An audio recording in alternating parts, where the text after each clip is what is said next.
Hello and welcome to Spindle City Sports. I'm Evan Massoud, reporting from Chew Park. This week, the Fribble Championship continued right on this field. Game 2 was a thriller last Sunday afternoon. Tied at 1 heading into the 9th inning, the Royals went to work, and with one swing of the bat, Yoshi Ferreira, who had 2 home runs in Game 1, clinched Game 2 with a walk-off grand slam. How about that? So with the best-of-5 series tied at 1, the winner of Game 3 would hold a clear advantage in the series. The Braves would hand the ball to Kevin Caputo for Game 3, hoping to pull back ahead in the series. First inning, Chris Rosa, the leadoff man at the plate. First pitch of the game, and he loses it. Deep, far, and very gone. Things not starting off well for the Braves. It's 1-0 Royals. Bottom 1, C.J. Medeiros running into some trouble. Dave Bushnell chops it left side. Medeiros can't get it, but look at Jay Martin. Barehanded scoop and a strong throw for the out. A nifty play right there.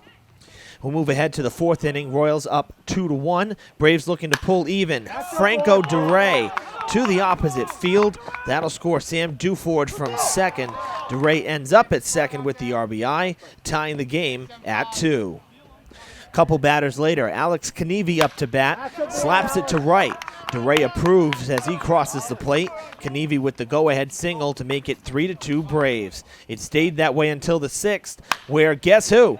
Franco DeRay gets a hold of one, sends it up and out. That would ice it for the Braves, who led the rest of the night. They take Game 3, 6-3, the final score.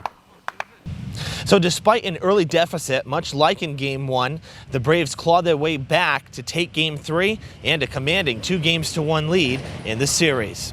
So for the defending champion Royals, they're in a must-win situation heading into Thursday's Game 4 against a hungry Braves team, one in search of their first ever Fribble title. Beautiful sunset at game time. The players enjoying some of the best weather we've had all summer. Pick it up in the 4th of a scoreless game. Both teams want it bad, and it's the Royals' Jay Martin who's going to break the ice. Sends it to right. Adam Crisafulli can't get there in time.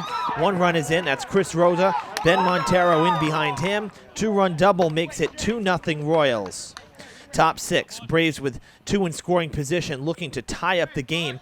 Dave Bushnell grounds it to short. Mike Souza playing back, decides to come home, and he guns down Kevin Caputo at the plate to keep the shutout intact. One of your plays of the game right there. Now after a big play, the offense always seems to step up. Next half inning, Ben Montero puts a charge into this one, and you can forget about it. It's not coming back. A 2-run shot for Ben Montero makes it 4-0 Royals in the 6th. We'll move to the 8th. It's 4-3 Royals. Carney Buff on in relief of Zach Reed after walking 2 batters, strikes out the next 3 looking. Ends the threat. He would also pitch a scoreless 9th inning for the save. The Royals even things up in the series, winning Game 4, 6-3, the final score. Huge win for the Royals as they stave off elimination and live to play another day. And that day will be this Sunday afternoon at 1 o'clock. Game 5 decides it all, so don't miss it. Now, in other news, this week marked the return of high school sports.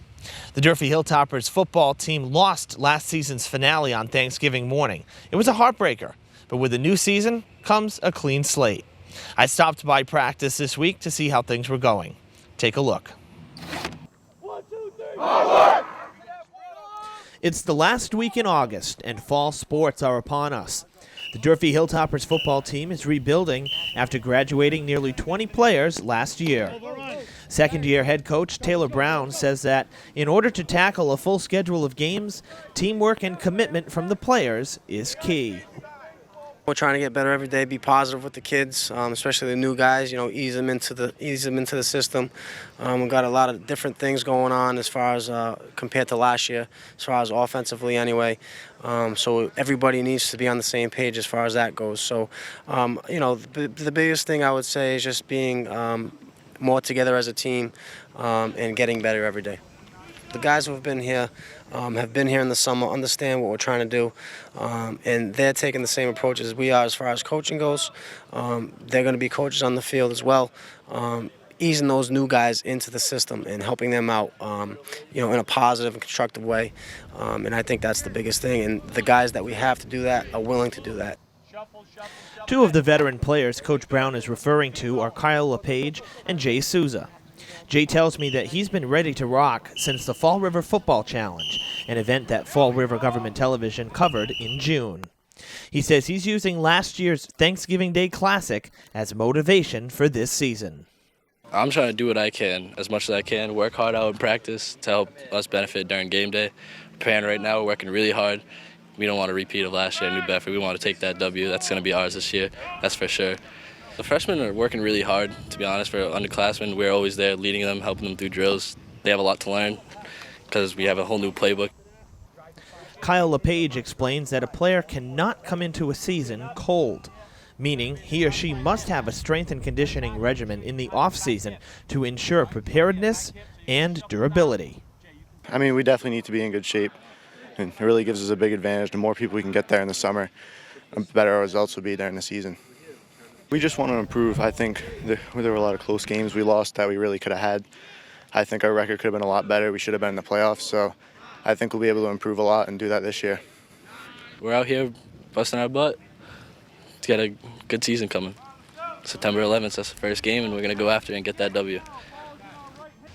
And yes, as Jay said, Friday, September 11th is opening night for Durfee.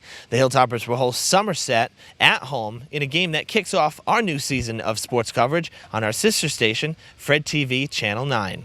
Game time is scheduled for 5 p.m. So that'll do it for this week. Be sure to join me next Friday night at 7:30 right here on FRG TV as we crown a new Fribble champ and take a look back at the best plays of the summer from the baseball diamond in our Top Plays segment. Until then, I'm Evan Massoud reporting from Chew Park. Have a great weekend.